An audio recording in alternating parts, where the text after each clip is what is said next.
Hey guys, what is up? It is the Fast Break Report here, bringing you guys another vlog. I know I made the video earlier today about Mikal Bridges, but we need to talk about how this changes everything for the Indiana Pacers, because the Mikal Bridges trade kind of forces the Indiana Pacers' hand a little bit to make another move this free agency. And apparently, according to Windhorst, after the Mikal Bridges trade, the Pacers are now in the marketplace. They're looking to add a third guy.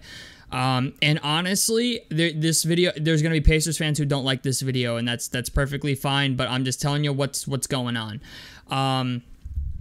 After the Mikal Bridges trade last night, the East is fucking stacked again. I know that sounds a little crazy, like how can one trade just magically change the Eastern Conference? But after what happened in the playoffs, all right, there's a couple things we need to understand.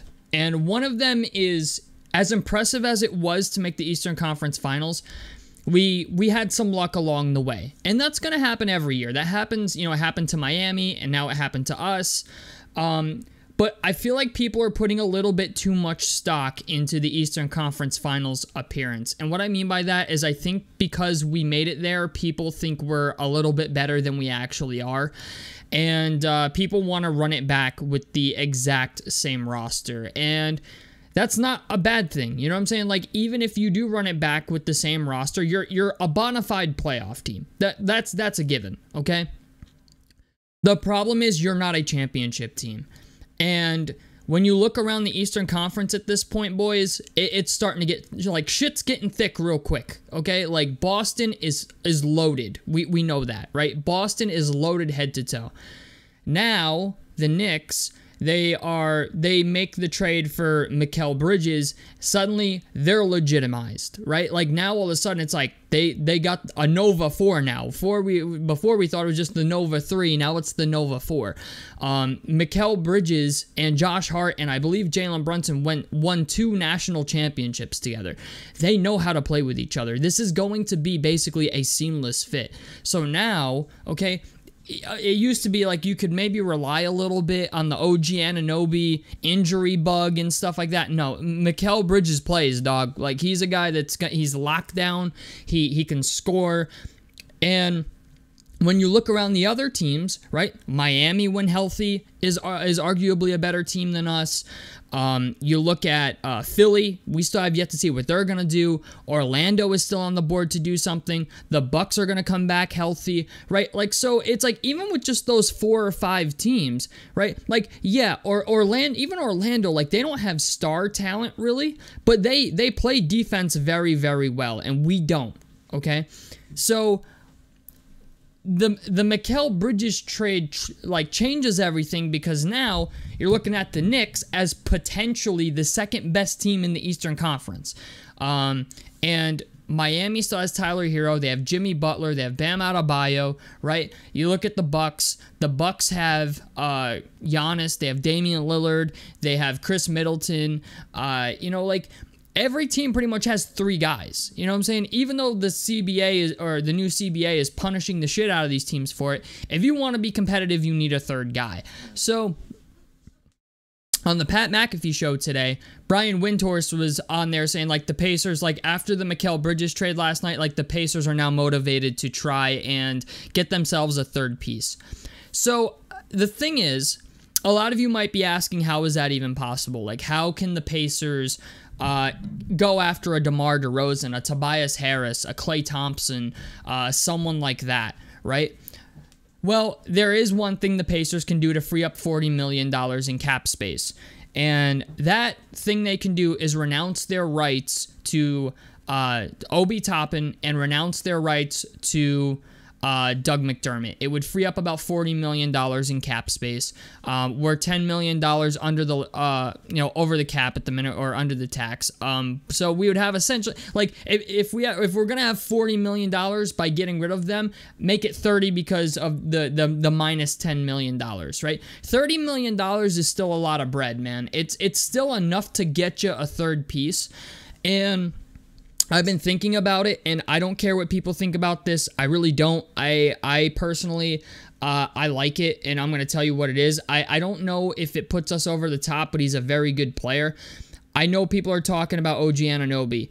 OG Anunoby is a maybe, at best.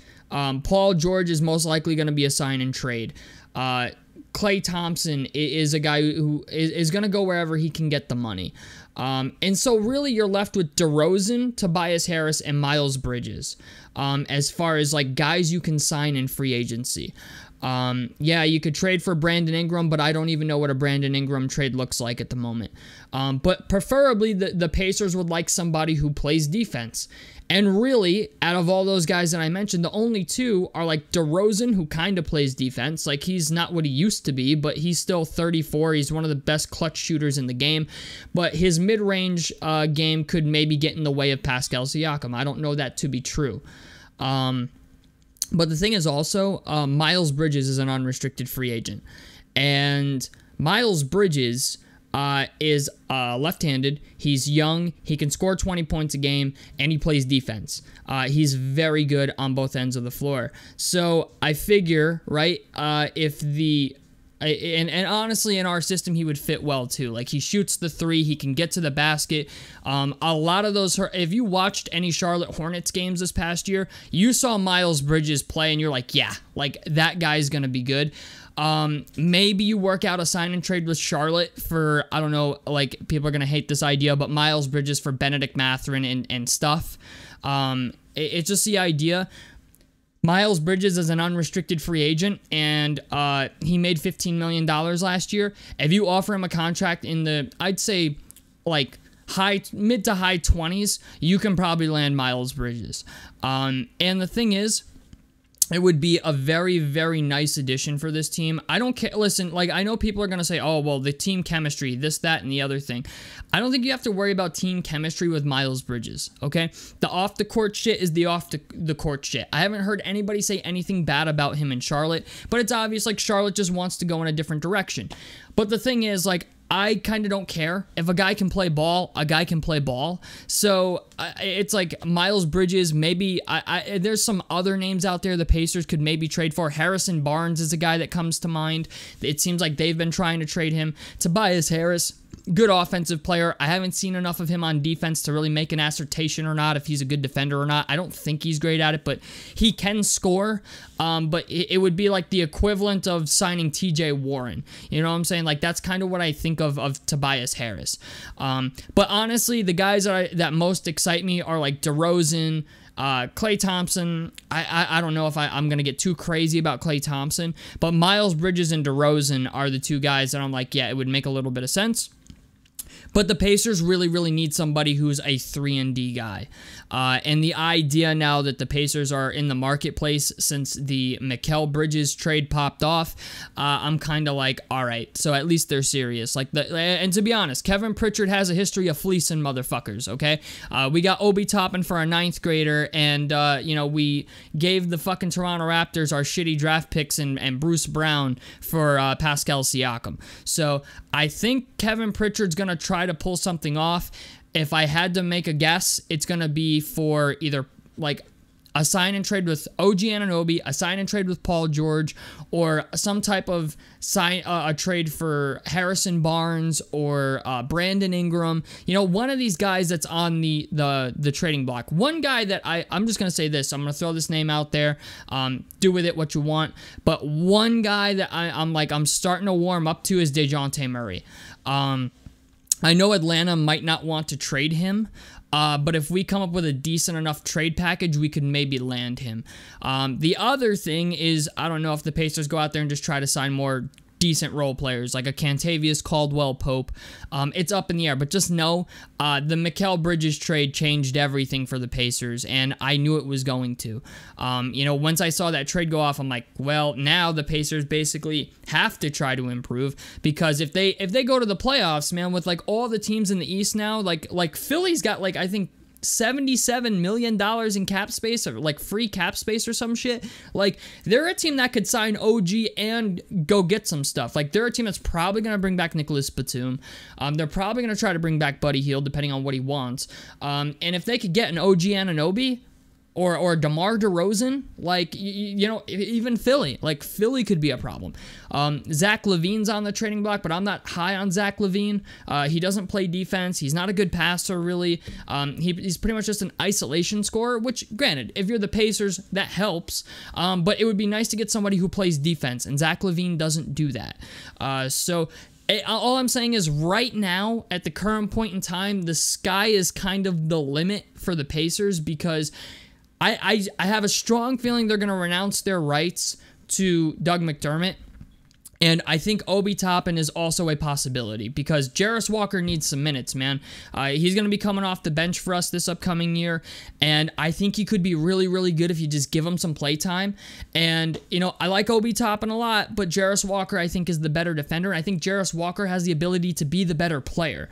So as much as I don't want to talk about trading guys like Andrew Nembhard and Ben Mathurin and Aaron Nesmith, if it means you're going to get like a solidified number 3, a good number 3, by the way, and like just so we're clear, if they are going to do a trade like that, they need to get a Brandon Ingram. They need to get, I don't know, just somebody good at that 3 spot. A Paul George, an OG Anunoby, right? Like, if they're going to trade those guys, they need to get a guy like that in return. I would be very upset if they traded Benedict Mathurin and Andrew Nembhard for a guy like fucking Klay Thompson, or a guy like Harrison Barnes, or, you know, like, or Tobias Harris, like one of these mid guys that it's like, yeah, they're good, but they're not great.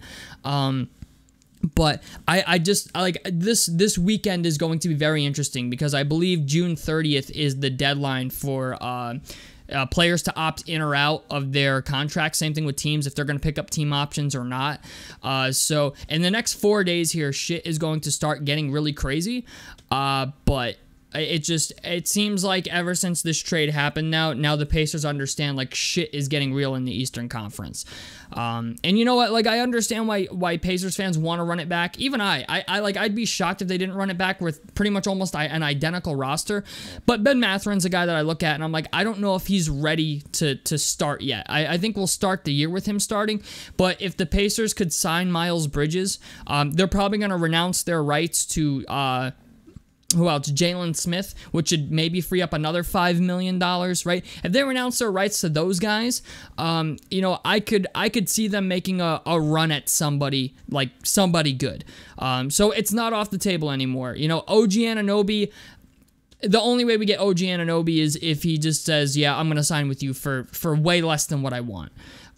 But you never know. It's the Eastern Conference. OG Anunoby played with Pascal Siakam. He appears to like Tyrese Halliburton. So I don't know, man. I know there's gonna be players talking to each other. I would love to see Paul George come back, just like to make my heart whole again. But I don't know if that's going to happen. It seems like Paul George wants an astronomical amount of money. But if the Pacers, like, all I'm saying is Paul George is kind of the big name out there at the moment. LeBron's supposedly going back to the Lakers. I think that's a given. But I don't know. I don't know what the Pacers are going to do. But if they can pull off some type of fleece job for a guy like Brandon Ingram, or a guy like Paul George, or OG Anunoby, I'm all in for it. I wouldn't be mad if they went after Mikal Bridges or Tobias Harris or Klay Thompson. Even if we got Klay Thompson, like, it's not the end of the world. We need a shooter anyway, and I don't know how good Klay Thompson is at defense anymore, but he's a guy that can kill you from 3.